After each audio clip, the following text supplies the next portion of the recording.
Hello students, in this video lecture I will discuss about chromatography.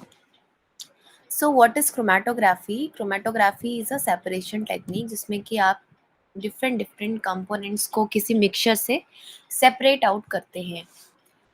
Analysis में chromatography अगर मैं pharmaceutical analysis की बात करूं या फार्मास्यूटिकल केमिस्ट्री की बात करूं तो क्रोमेटोग्राफी एक ऐसी टेक्निक है जो कि ना कि सिर्फ केमिस्ट्री और एनालिसिस बल्कि बहुत सारे अदर ऐसे सब्जेक्ट्स भी हैं, चाहे हम बात करें बायोकेमिस्ट्री की या हम बात कर रहे हैं फार्माकोग्नोसी की जिसमें कि आप प्लांट कॉन्स्टिट्यूएंट्स के ऊपर वर्क करते हैं. तो डिफरेंट ब्रांचेस हैं जिसमें एनालिसिस और एनालिसिस में क्रोमेटोग्राफी टेक्निक बहुत ज़्यादा यूज़ होने वाली टेक्निक है. तो आज हम क्रोमेटोग्राफी को समझेंगे. तो क्रोमेटोग्राफी एज सच क्या है? क्रोमेटोग्राफी अपने आप में एक टेक्निक है, एक एडवांस टेक्निक है जो कि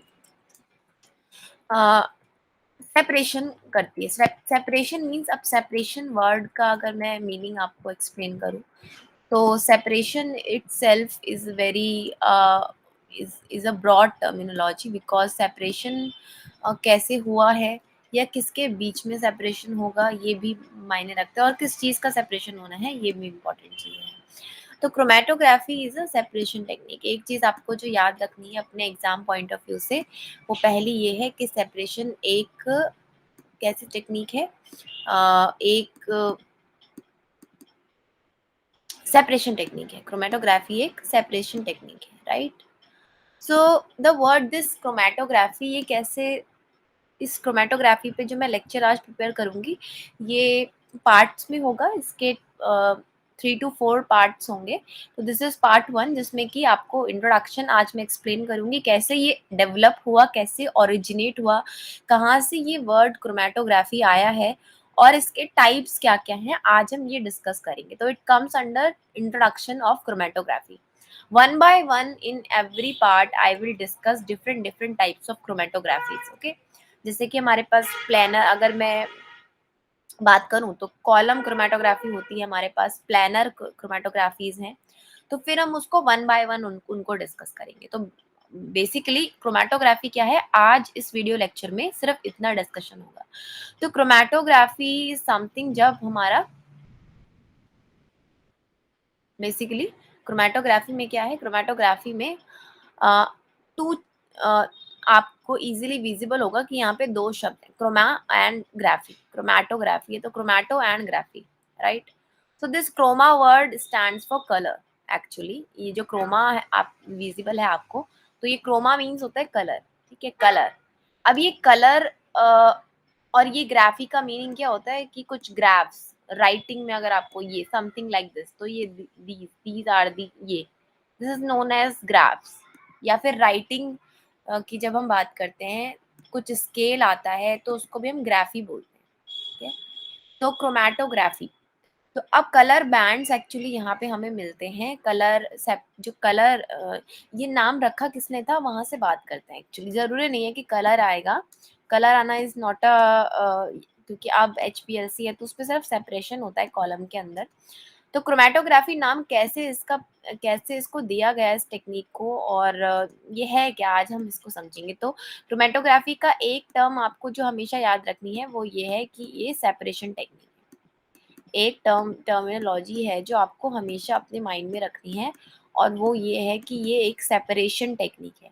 यानी कि हम इससे सेपरेशन करते हैं. ठीक है, हम इससे क्या करते हैं, सेपरेट करते हैं चीज़ों को. अब सेपरेट यानी कि बांटते हैं, तोड़ते हैं. तो सेपरेशन अब आप कैसे करते हैं, सेपरेशन किन चीज़ों का होगा ये भी एक क्वेश्चन है, राइट. तो आप सेपरेशन देखिए, अगर कोई सिंगल कंपोनेंट है तो आपको उसको तो सेपरेट करने की ज़रूरत नहीं है ना. लेकिन अगर आपका, मैंने एक ग्लास ऑफ वाटर, एक एक पानी का ग्लास भर के रखा है और इस पानी के ग्लास में मैंने दो चीज़ें डाली हैं. ठीक है, एक मैंने इसमें सॉल्ट डाला है और एक मैंने इसमें शुगर डाली हुई है. तो अब आपको सॉल्ट और शुगर को इस पानी के घोल में से अलग अलग करना है. तो this is known as separation. ठीक है, ऐसे ही आप मान लीजिए कि मैंने इस एक एक मिक्सचर, एक पानी में मैंने NaOH sodium hydroxide, KOH, NaCl, ये सारे मैंने जो बेसिस हैं, सॉल्ट्स हैं, एसिड्स हैं, ये सब ऐड किया हुआ है। अब आप चाहते हैं कि जितने भी आयन्स हैं, आयनिक फॉर्म में जो भी हैं ये अलग-अलग आपको मिल जाएँ, तो सेपरेट करना हुआ ये भी अगेन, है ना? तो this is known as what? This is known as separation, okay? अब ये जो सेपरेशन है ये एक टेक्नीक के थ्रू होता है जिसको क्रोमैटोग्राफी कहते हैं, ठीक है?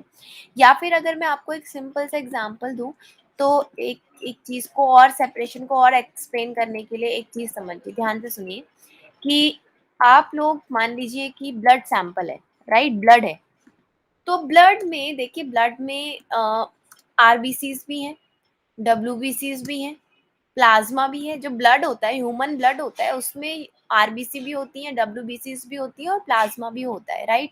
अब आप ये चाहते हैं कि डब्ल्यूबीसी, आरबीसी और प्लाज़्मा तीनों आप सेपरेट करके बताएँ कि कितना-कितना प्रेज़ेंट है ब्लड में, आपके पर्टिकुलर ह्यूमन ब्लड में। तो उसके लिए आपको ब्लड सैंपल को सेपरेट करना पड़ेगा, जो सेपरेट करके अलग-अलग डिटेक्ट करे। तो ये काम कौन करेगा? एक टेक्नीक है जिसको क्रोमैटोग्राफी कहते हैं, ओके? अब एक और एग्ज़ाम्पल से समझते हैं।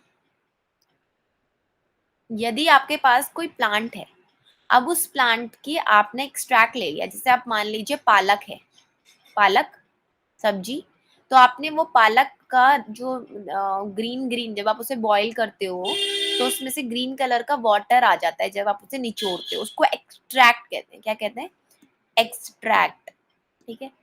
निचोड़ को क्या कहते हैं? एक्सट्रैक्ट कहते हैं। ऐसे आप किसी भी पत्ती का, किसी भी पत्तियों का, किसी भी प्लांट के प्रोडक्ट का आप एक्सट्रैक्ट ले लेते हैं।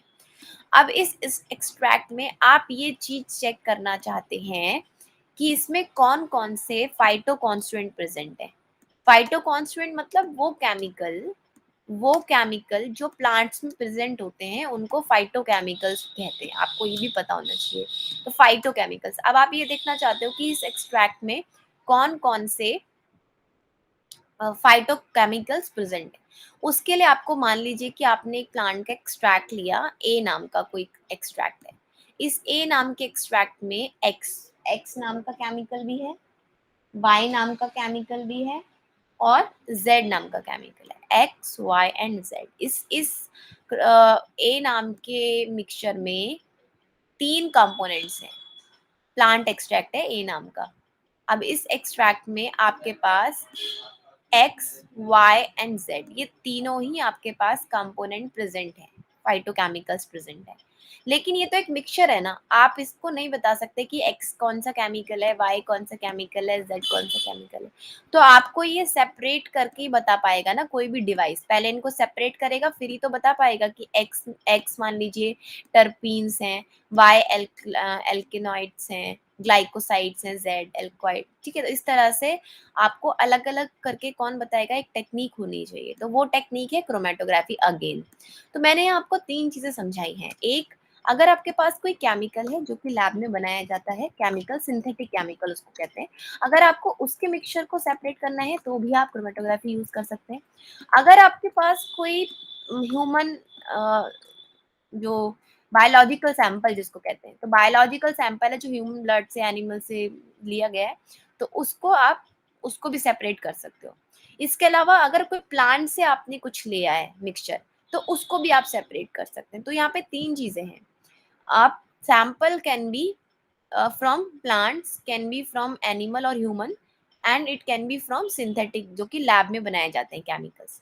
तो आप इन किसी भी तरह के सैंपल को सेपरेट आउट कर सकते हो बाय दिस टेक्निक जिसको क्रोमैटोग्राफी कहा जाता है। अब बात करते हैं कि ये क्रोमैटोग्राफी शुरू कैसे हुई थी, तो ये नाम कैसे आया। अभी मैंने आपको ये टर्मिनोलॉजी समझाई है कि ये क्रोमैटोग्राफी यूज़ कहाँ होती है, तो सेपरेशन के लिए यूज़ होती है।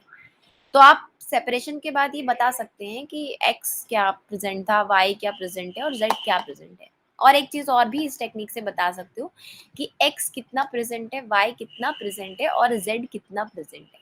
यानी कि ये टेक्निक 2 तरह से काम कर सकती है। एक एक तो चीज़ों को सेपरेट करने के लिए, ठीक है? एक तो ये सेपरेशन कर ही रही है और दूसरा इसका जो रोल है वो क्या है कि ये सेपरेशन के साथ-साथ ये आपको एक चीज और करके देती है, और वो क्या है, वो है आइडेंटिफिकेशन या फिर एनालिसिस। आपने एक बार सेपरेशन कर लिया, तो अब आपको किस चीज की नीड है, अब आप क्या चाहते हैं, सेपरेशन करने के बाद आप चाहते हैं उसको एनालाइज करना, राइट, कि वो क्या है और कितना है। तो एनालिसिस यहाँ पर दो तरह से आप लोग कर सकते हैं। एनालिसिस भी जो है, सेपरेशन कर लिया आपने क्रोमेटोग्राफी से, और सेपरेशन के बाद जब आपने एनालिसिस करी, तो एनालिसिस भी आप यहाँ पर दो दो तरह से कर सकते हो। पहला तरीका क्या है, पहला आप कर सकते हो क्वालिटेटिव एनालिसिस, ठीक है। क्वालिटेटिव मतलब क्वालिटेटिव, क्वालिटेटिव मीन्स आप आइडेंटिफाई कर सकते हो। क्वालिटी चेक करना मतलब होता है कि उसको आइडेंटिफाई करना या उसकी फिजिको केमिकल फिजिकल प्रॉपर्टीज को चेक करना, ऑर्गेनोलेप्टिक प्रॉपर्टीज को चेक करना, या फिर क्वांटी सेकंड जो आता है, जस्ट अ मोमेंट। अब तो पहले आपने क्या किया, पहले आपने किया उसको क्वालिटेटिव एनालिसिस से आपने आइडेंटिफाई कर लिया। अब सेकंड चीज क्या है, आप क्या कर सकते हैं, सेकंडली सेकंडली आप कर सकते हो क्वांटिटेटिव एनालिसिस। तो फर्स्ट क्या है, क्वालिटेटिव, और सेकंड क्या है, क्वांटिटेटिव, राइट। तो पहला तो क्वालिटेटिव है और दूसरा है क्वांटिटेटिव। तो क्वालिटेटिव में आपने ये बता दिया कि ये एक्स और वाई और जेड क्या प्रेजेंट है, राइट। एक्स वाई जेड आपने बताया कि क्या क्या प्रेजेंट है, ठीक है। तो जब आपने एक्स वाई जेड की वैल्यू कोड कर दी है, तो उसके बाद अब आपको ये बताना है कि भाई सैंपल में एक्स मान लीजिए कि एक्स मान लीजिए कोई अमीनो एसिड प्रेजेंट था, वाई मान लीजिए कोई शुगर प्रेजेंट थी, और जेड मान लीजिए कि कोई लिपिड प्रेजेंट था। तो आपने ये तीनों ही बता दिए हैं कि सैंपल में ये तीनों चीजें प्रेजेंट है। इसको कहते हैं क्वालिटेटिव एनालिसिस। ये बताना कि एक्स क्या है, वाई क्या है, जेड क्या है, ये कहलाती है qualitative analysis. Qualitative means identification. अब बात करते हैं क्वांटिटेटिव। तो अब आप सैंपल में ये भी बता सकते हो, किसी भी तरह के सैंपल में आप ये बता सकते हो कि ये अमीनो एसिड कितना प्रेजेंट है, यानी कि जैसे 70% अमीनो एसिड प्रेजेंट है इसमें, राइट। 20% इसमें शुगर प्रेजेंट है, और 10% इसमें लिपिड्स प्रेजेंट है। तो इस तरह से आप ये बता सकते हो कि क्वांटिटी मिक्सचर में इन कंपोनेंट्स की कितनी कितनी थी, ये इसको कहेंगे क्वांटिटेटिव एनालिसिस। तो आप ये क्रोमेटोग्राफी से आइडेंटिफिकेशन यानी कि क्वालिटेटिव एनालिसिस के साथ साथ क्वांटिटेटिव एनालिसिस भी कर सकते हैं, ठीक है। तो ये इसका एप्लीकेशन हो गया, इसको एप्लीकेशन कहते हैं, ठीक है। अब बात करते हैं कि ये क्रोमेटोग्राफी वर्ड कहाँ से आया। ये क्रोमेटोग्राफी का जो स्टार्टिंग था, मतलब इसका थोड़ा सा हिस्ट्री बहुत ज़्यादा डेप्थ में नहीं पढ़ेंगे कि कौन से ईयर में कब हुआ था, ये सब पढ़ने की आपको नीड नहीं है। आपको सिर्फ ये जानना है कि ये अगर वर्ड आया तो आया कहाँ से, ये चीज़ आपको पता होनी चाहिए। तो सबसे पहले आप एक साइंटिस्ट हैं, टी स्वेट उनका नाम है। तो टी स्वेट नाम के साइंटिस्ट ने इन्होंने क्या किया था, मैं शॉर्ट में टी एस लिख रही हूँ, तो टी टी स्वेट नाम के साइंटिस्ट ने इन्होंने क्या किया था, इन्होंने प्लांट पिगमेंट लिया। प्लांट पिगमेंट मतलब कि जो प्लांट होते हैं, आप सब जानते हो कि उनका ग्रीन कलर होता है, और वो ग्रीन कलर क्लोरोफिल की वजह से होता है, राइट। लेकिन क्लोरोफिल के अलावा उसमें और भी अदर कुछ पिगमेंट्स होते हैं, जैसे कि xanthophylls and these kind of plant pigments. तो उन्होंने प्लांट से लीफ ली, और उस लीफ के एक्सट्रैक्ट ले लिया। एक्सट्रैक्ट मतलब अभी मैंने आपको समझाया था कि जो पालक है उसको निचोड़ा तो ग्रीन कलर का जो पानी आ जाता है, दैट इज एक्सट्रैक्ट। तो ऐसे उन्होंने पत्तियों को निचोड़ा और एक्सट्रैक्ट ले लिया। अब इस एक्सट्रैक्ट में कुछ पिगमेंट प्रेजेंट थे, मान लीजिए दो पिगमेंट प्रेजेंट थे, ए और बी। हमें नहीं पता ये ए कौन है और बी कौन है, वी डोंट नो। और हमें ये भी नहीं पता कि एक पिगमेंट है कि दो पिगमेंट हैं, तीन है, चार है, पांच है, वी डोंट नो। वो ब्लैंक थे उस टाइम पे। तो उन्होंने क्या किया था, उन्होंने एक कांच का ऐसे ग्लास ट्यूब ली थी। टी स्वेट ने ऐसा किया था। उस टाइम पे क्रोमेटोग्राफी नाम नहीं था। इस पूरे संसार में, पूरे वर्ल्ड में कहीं भी क्रोमेटोग्राफी, हमें नहीं पता था कि क्रोमेटोग्राफी नाम की भी कोई टेक्निक होती है। ये शुरुआत थी, दिस इज द बिगिनिंग। तो टी स्वेट ने क्या करा, एक कांच का एक ग्लास लिया, और उस कांच के ग्लास में उन्होंने क्या किया, एक एड्सॉर्बेंट फिल करा, ठीक है। उन्होंने एक एड्सॉर्बेंट फिल करा जिसको हम कैल्शियम कार्बोनेट उस टाइम पे उन्होंने यूज किया, दैट इज कैल्शियम कार्बोनेट। और धीरे धीरे इस कैल्शियम कार्बोनेट की जो जगह थी वो सिलिका ने ले ली। तो कई टेक्स्ट बुक में आपको मिलेगा कि उन्होंने कैल्शियम कार्बोनेट यूज किया, कई बुक्स में मिलेगा कि उन्होंने सिलिका यूज़ किया, बल्कि उन्होंने कैल्शियम कार्बोनेट ही यूज़ किया था। तो ये कैल्शियम कार्बोनेट की जो प्रॉपर्टी है that is similar to silica, absorb करने की प्रॉपर्टी होती है। तो अब उन्होंने क्या किया कि ये सिलिका लिया, ठीक है? और सिलिका नेचर में कैसी होती है, अगर मैं केमिकली बोलूँ, तो सिलिका का जो नेचर होता है दैट इज़ पोलर, ठीक है? तो कैसा नेचर होता है सिलिका का? पोलर नेचर होता है, पोलर नेचर की होती है सिलिका, ठीक है? तो पोलर होती है, पीओ, मैं यहाँ पे शॉर्ट फॉर्म में लिख रही हूँ, पीओ, आपको याद रहे ताकि। तो सिलिका का नेचर कैसा होता है? पोलर। और उन्होंने इस सिलिका को इस ग्लास की ट्यूब में अच्छे से फिल कर लिया, ऐसे उन्होंने पूरी सिलिका को यहाँ पे ग्लास की ट्यूब में फिल कर लिया। अब उन्होंने क्या किया, यहाँ पे अपना सैंपल कहीं पे ऐसे कॉटन में हल्का सा लगा के, क्योंकि एक्सट्रैक्ट था वो, तो उन्होंने उसको कॉटन को यहाँ पे सेट कर दिया कहीं पे सैंपल सिलिका के बीच में कहीं पे। और फिर उन्होंने ऊपर से इसमें ऐड किए एक अलग केमिकल प्रॉपर्टी की सॉल्वेंट। तो इसकी प्रॉपर्टी पोलर है सिलिका की, तो उन्होंने नॉन पोलर सॉल्वेंट ऊपर से रन करवाए। तो 2 चीज़ें ली उन्होंने, एक उन्होंने सॉलिड मटेरियल लिया सिलिका जो कि एड्सॉर्बेंट था, और ऊपर से उन्होंने एक रनिंग करने वाला, मतलब मोबाइल नेचर का एक चीज़ लिया। और मोबाइल कौन होते हैं? लिक्विड्स जो होते हैं वो मोबाइल होते हैं नेचर में, यानी कि चल रन कर सकते हैं, मूवमेंट होता है उनमें। तो मोबाइल फेज जो उन्होंने लिया वो कैसी थी? नॉन पोलर, क्योंकि उनकी एक चीज़ पोलर हो रही थी तो उन्होंने दूसरी चीज़ नॉन पोलर ली। ऐसा उन्होंने क्यों किया? क्योंकि इस मिक्सचर में हो सकता था कुछ चीज़ें नॉन पोलर के साथ रहना चाहती हैं और कुछ चीज़ें कंपोनेंट ऐसे हों जो पोलर के साथ स्टे करना चाहते हों। मतलब वो ब्लैंक थे ना, उन्हें पता नहीं था कि इसमें जो कंपोनेंट्स हैं वो पोलर में आएँगे या नॉन पोलर में। तो एक चीज़ उन्होंने अगर पोलर ली थी तो दूसरी चीज़ उन्होंने नॉन पोलर यूज़ करी है। तो अब उन्होंने नॉन पोलर सॉल्वेंट, जितने भी नॉन पोलर सॉल्वेंट यानी कि ऑर्गेनिक सॉल्वेंट, जैसे कि आप जैसे वाटर है, तो वाटर तो पोलर है, तो उन्होंने वाटर नहीं लिया। उन्होंने ईथर, ये इस टाइप से जो पोलर, जो आप नॉन पोलैरिटी आप करते जाएँगे उस तरफ वो जाए गए। तो ऊपर से फिर उन्होंने क्या करा, यहाँ से उन्होंने नॉन पोलर सॉल्वेंट्स के कॉम्बिनेशन को क्या कराया, पास कराया इस कॉलम से।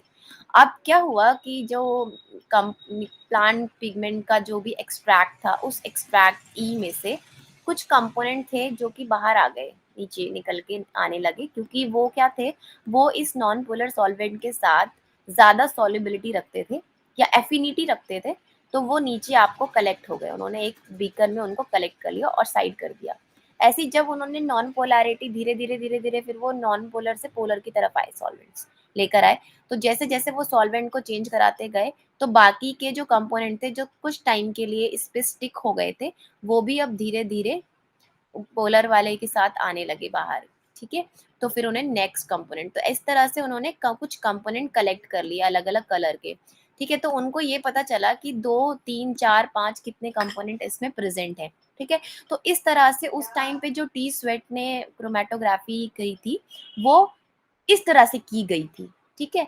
तो इस तरह से इसकी इन्वेंशन हुई और अभी तक नाम नहीं रखा गया था, लेकिन उनको कलर कलर कुछ कलेक्ट हो रहे थे ना, तो इसीलिए उन्होंने क्रोमा वर्ड रखा, ठीक है? तो क्रोमैटोग्राफी इस तरह से उन्होंने नाम इसको दिया, उन्होंने डिस्कवर कराई क्रोमैटोग्राफी, अंडरस्टूड?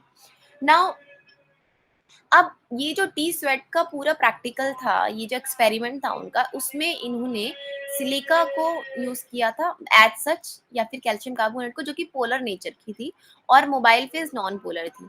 तो जब पोलर मोबाइल फेज़ होती है, ठीक है? पोलर मोबाइल फेज़, जब पोलर मोबाइल फेज़ होती है, तो इसको और पोलर मोबाइल फेज़ और next non polar stationary phase, 2 phases होती हैं यहाँ पे एक्चुअली। आपको कैसे याद करना है, देखिए मैं बताती हूँ आपको।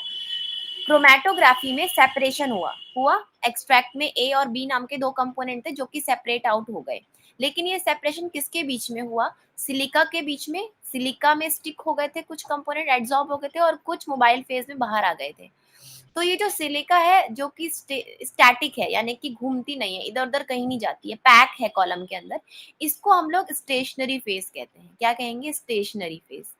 तो एक है स्टेशनरी फेज और एक होती है मोबाइल फेज। तो जो सेपरेशन होता है यहाँ पे वो 2 फेजेस के बीच में होता है क्रोमैटोग्राफी में। एक एक जिसको हम कहते हैं स्टेशनरी फेज और एक होती है मोबाइल फेज। मोबाइल फेज मतलब जो रन कर रही है, मूवमेंट कर रही है। मूवमेंट या तो कोई लिक्विड कर सकता है या कोई गैस कर सकता है, तो मोबाइल फेज या तो कोई लिक्विड होगी या कोई गैस होगी। स्टेशनरी फेज हमेशा सॉलिड रहेगी या फिर लिक्विड भी हो सकता है, लेकिन वो लिक्विड रन करता हुआ नहीं होना चाहिए, स्टैटिक होना चाहिए, ठीक है?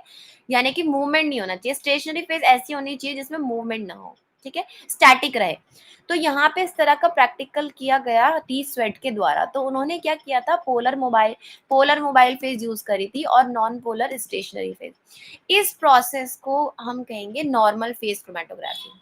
नॉर्मल फेज यानी कि जो स्टार्टिंग में जो एंशियंट टाइम पे यूज किया गया था। तो नॉर्मल फेज क्रोमैटोग्राफी दो टाइप्स की है, नॉर्मल फेज और नेक्स्ट सेकंड क्या आता है जो आजकल यूज की जाती है। अब आजकल क्या किया जाता है, आजकल रिवर्स कर दिया गया। ये जो सेम फेज आप देख रहे हैं ना, जिसमें कि पोलर स्टेशनरी फेज है और नॉन पोलर मोबाइल फेज, इस चीज को उलट पलट कर दिया गया। यानी कि क्या करा गया, रिवर्स फेज मतलब फेजेस को रिवर्स कर दिया गया। नॉन पोलर स्टेशनरी फेज कर दी गई और mobile non polar stationary phase कर दी गई, स्टेशनरी फेज। और पोलर मोबाइल फेज कर दी गई, ठीक है? मोबाइल फेज कैसे कर दी गई, पोलर। यानी कि वाटर का जो कंटेंट है मोबाइल फेज में, जो वाटर का कंटेंट है उसको बढ़ा दिया गया, पोलर सॉल्वेंट्स को यूज किया गया। So this is known as reverse phase chromatography. Okay, so इस तरह से ये वाली क्रोमैटोग्राफी को आप, ये रीजन क्या है कि इसको रिवर्स कर दिया गया, क्योंकि हमारी जितनी भी फार्मास्यूटिकल ड्रग्स या जो भी मेडिसिन होती हैं वो मोस्टली पोलर सॉल्वेंट में बाहर आ, मतलब कॉलम्स में की से आप उनको रिमूव करा सकते हो या फिर, तो दैट इज द रीजन हमने क्या करा, इसको रिवर्स कर दिया। तो रिवर्स फेस क्रोमैटोग्राफी इसको बोलते हैं हम लोग। ये क्रोमैटोग्राफी कितने टाइप्स की होती है और उन सबके जो भी टाइप्स हैं, जैसे कि पेपर क्रोमैटोग्राफी होता है, टीएलसी है, एचपीएलसी है, जीसी है, यूपीएलसी है, आयन एक्सचेंज क्रोमैटोग्राफी है, ये सब हम नेक्स्ट वीडियो लेक्चर्स में डिस्कस करेंगे। बट नेक्स्ट लेक्चर्स में आप लोगों के लिए तभी बनाऊंगी जब आप इस वीडियो लेक्चर पे एक तो रिस्पॉन्स देंगे, दूसरा इस वीडियो लेक्चर को ज़्यादा से ज़्यादा शेयर करेंगे।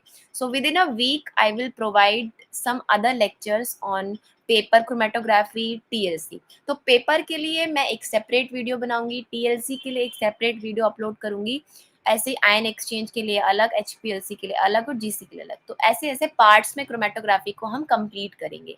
आई होप आपको ये वीडियो लेक्चर समझ में आया हो। अगर आपको कोई भी डाउट है क्रोमैटोग्राफी के इंट्रोडक्शन पार्ट में, you can ask questions on comment box, I will resolve on same. And subscribe pharma thesis. Okay, thank you.